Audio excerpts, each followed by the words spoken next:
जाए तो सदिया हो जाए पिया के खास छोड़ेंगे। हो जाए तो सदिया हो जाए पिया के खास छोड़ेंगे। तो हमें काना बहु पकड़ के मरवा के बांस छोड़ेंगे।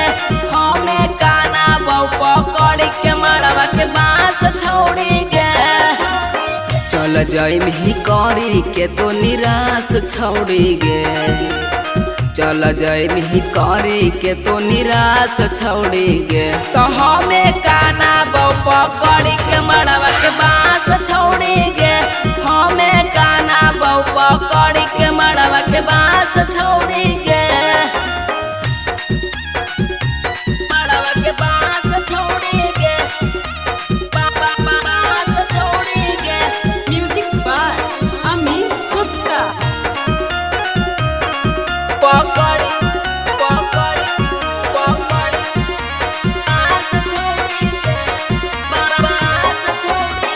तोरा पर के तना कैले हाली यकीन गे। सुता ही रतियो के तयाबो हम नहीं नींद गे। तोरा पर के तना कैले हाली यकीन गे। सुतो ही रतियो के तयाबो हम नहीं नींद गे। तोड़ देन ही दिलावा के आस छोड़ी गे। तोड़ देन ही दिलावा के आस छोड़ी गे। तो हमें काना बहु पकड़ के मरवा के बांस छोड़ी गे। हमें काना बहु पकड़ के मरवा के बांस छोड़ी गे।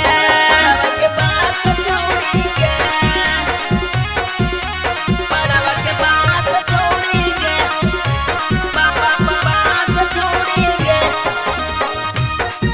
तो हमें काना बहु पकड़ बांस छोड़ी गे। जा रहनी देके जान पर बिन के धोखा गे।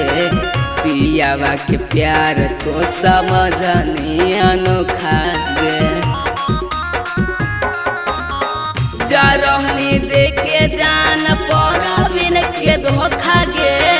पियावा के प्यार के समझनी अनोखा गे। सूरज पर कहीं नहीं विश्वास छोड़ी गे।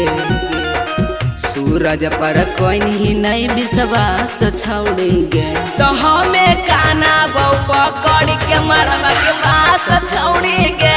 हमें काना बहु पकड़ के मरवा के बांस छोड़ेंगे।